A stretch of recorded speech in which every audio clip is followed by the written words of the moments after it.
Hey there, everybody. Let's talk hockey. Let's talk how to update the NHL algorithm file for all those who will be asking when you purchase the NHL algorithm, how do you update this? Well, one of the things I'm going to focus on and how we update it, and we're going to talk about today's predictions midday. Some games have already started. We have most of them in here. I think I'm missing the super early game between Nash. No, actually, it is in here. So when you paste in the odds from RotoWire, you also have to go to the G stats sheet and you have to paste in the goalies for the day. And you can do that by going into fantasy, starting goalies here, and you copy Control A, Control C if you're in Google Chrome, copy this full sheet, and you're going to end up pasting it like right here, okay, as the match destination formatting paste. When you paste that here, you get the names of the goaltenders and their status, and you can manually adjust this column to go directly to the proper status for the goaltender, and it will work. And paste that down, and this will work. And this will assign the goaltender their team and their game and whether or not their status of their playing. And that connects back to the daily odds extractor, and it puts the name here properly. And it sets you up for having a version for the day. Then what you do is you copy this area from the daily odds maker and you go into the cube and you paste it right here as values. Okay. And the status can be a formula status where you go, you look up the team here and percent the name, and you find it from, or yeah, sorry, you know what you do is you do this. You do the team and the word yes,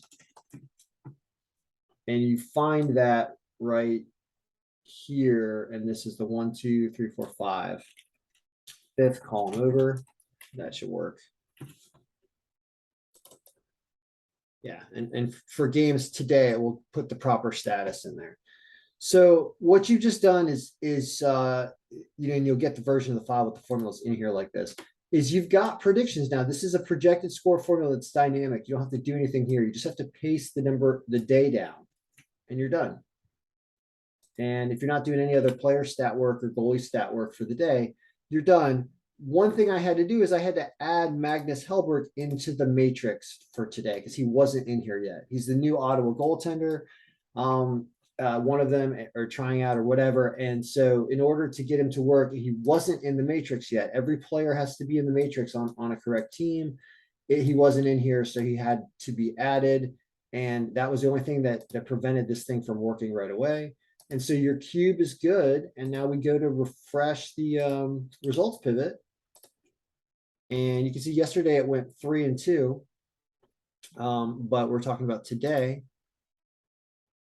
And we don't care about any of this stuff yet because it's not working yet because it's preseason. So just this is what we're looking at.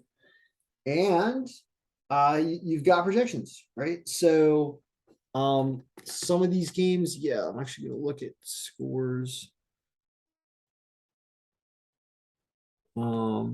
So I'm going to look at scores right now as well, just to show you how to update that part.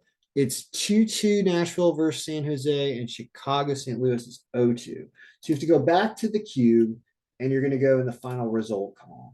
So this game is not over yet. It's 2-2. And Chicago St. Louis, that for some reason I don't have on here. I guess that game already started and I missed the odds or paced over the odds. So, but what you want to see something really cool? Let's add that manually. Ready? So this is the Blackhawks versus the Blues. Look at how cool this is that it fills itself in automatically. Isn't that awesome? I don't have the line. I got the time wrong. I don't really care. I'll just put today. Oh no, I need to put 10-8 or it's not going to work. No, actually I could put today. It's funny. Earlier. Yeah, interesting. Watch this. So you can do this. It's not really going to matter. But we're now going to paste this additional game here into the cube to figure out what the projected score was because it's going on right now. Put the date here. Has St. Louis winning this game 6-3? Then you go back to the results pivot and you refresh, and it pops up as the word earlier, right? Down here they are losing by 2 already, I believe, right? Is that what that said? Yeah, in the first period. So even though we're preseason here, it is doing some interesting things. It's still hockey. And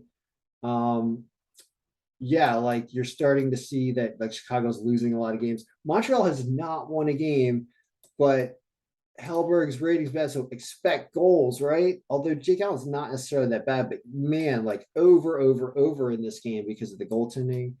Even though it didn't work out last night, I told Katrina, if Katrina's watching this, what does she bet? I do have time to actually look at what to bet today, and I am a hockey player, so I should comment on it. All right. Well, this game, look at how close the game it predicted anyway. So this game was like a pick a regulation draw game almost because the score was so close. Same thing here in this Florida Tampa Bay game. So if you can bet the draw, which I don't even know if you can in preseason, the scores are still screwed up or whatever. It says LA, but the line is consistent with LA. This is a tougher one to pick. It's also on the lower end, right? This is only 8.3 goals compared, although I guess all the games have a ton of goals the way it's predicting them. Here, notice that Dallas actually has the edge in power and they're an underdog. So that's a really good line for Dallas over Minnesota. Dallas plus 1.5 is an interesting bet. Here, tons and tons and tons of goals because of this red goaltenders and the new guy. But we don't know. He might be really good, actually. So anything can happen, but it's preseason. Here's the only low scoring game, which is the Rangers and the Islanders at 5.4 goals. And this game is probably set at a 5.5 over under, actually, because Shesterkin looks like he's confirmed. Been going. Here, the Ville Husso, who I saw earlier this week, still gives the edge to Toronto, a team that lost to Detroit yesterday. They're minus 400 with Matt Murray going in net at a low goalie rating. I mean, first of all, this is ridiculous. Yeah, I don't know how you don't take Detroit plus 1.5, especially with Ville Husso going. Who look his rating, and I saw him. He's good. He is good. He's not shutout worthy every game, but he's good. And so Detroit plus 1.5 seems like almost easy money. You can tell Toronto's not going to put up 9 goals tonight. Trying to they would try to crush it, but I don't understand. I don't think they do that. This is Toronto money's crazy line. They just lost yesterday, right? So, all right, New Jersey and Boston says, wow, it gives the edge to New Jersey in adjusted power right now. This is interesting because this adjusted power is taking into account the players that are supposedly on the team now. Like I've adjusted players. So in the players pivot sheet, these are supposed to be the right guys. Like who does New Jersey have that's good, that's contributing to this? Jesper Bratt, Andre Palat, Eric Hall is good. Jack Hughes is good. Is this Adam Graves' kid? Dougie Hamilton is good. Tatar is good. That's people that have been scoring early. That's why they're a new team. That's pretty obvious there. And so here's a good line in the game, and plus 1.5, very good line because look how low scoring and close it says this is anyway by score. Notice the adjusted power is a little disagreeing with the projected score. That's because the projected score is a different formula than the adjusted power, even though it includes it a little bit. And so it's just showing how close this game is. And that obviously, if you had to choose one of these two teams, you choose the one with the better line because we're talking about hockey and we're talking about a close game. Columbus and Washington. Do I take my son to this game tonight?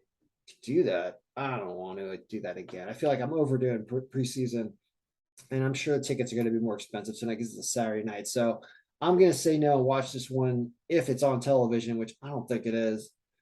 Or it's weird. It's not on normal TV. I don't know how they're doing this. Point is they are supposed to once again win 4-2, which they did exactly last game. Elvis is going to be in the building. Columbus gives up a lot more goals. So, they beat Detroit 4-2. They beat different team 4-2. It's also predicting they beat Columbus 4-2. And Darcy Kemper's confirmed. That's a more reasonable one. They were minus 370 against Detroit. This is actually more reasonable. Well, I don't know. I can't speak on my hometown team. Whatever I say is wrong, but it says they win 4-2. So hopefully that's not wrong. Arizona and Vegas. Tons of goals for Vegas. Over John Gillies in net. Yikes. Arizona just lost 4-0 to like LA or somebody last night, or was it Vegas? Somebody. I think it was Vegas. So here you got a lot of goals for Vegas. And it looks like they'll get a lot of goals on John Gillies. So somehow Vegas -1.5, Vegas there. That -303 makes sense. This -400 does not make sense. I mean, you can watch Detroit win that game. I'm tempted to bet on Detroit and throw them to win in a round robin, even though the smart man puts the +1.5 in there, because then you get the tie, or that you get Toronto doesn't get an empty net and Detroit wins, but Detroit might win that game. Arizona probably not going to win this game, and Vegas is probably going to take that at home. Chicago and St. Louis is going on right now, and it would have said definitely bet St. Louis in goals, and they are already up 2-0. So, all right, guys, that's the update for Saturday. I'll continue to talk about how to update things. Understand we're learning about the goalies, how we connect the goalie status with the formula here. Then there's the goalie stat sheet that you paste here, and you pull that off of RotoWire. Then there's the player stat sheet, which we haven't talked about yet. Injury report you need to do every day. And matrix, make sure you have all your names. And that is how you're going to start assembling your cube here and getting your cube to reconnect itself with this results pivot correctly. All right. So I know a lot of stuff going on there, but hopefully that helps because the NHL algorithm's fun and I love watching hockey, and I'm going to watch some today, hopefully. All right. So good luck, everyone. May all your picks be winning.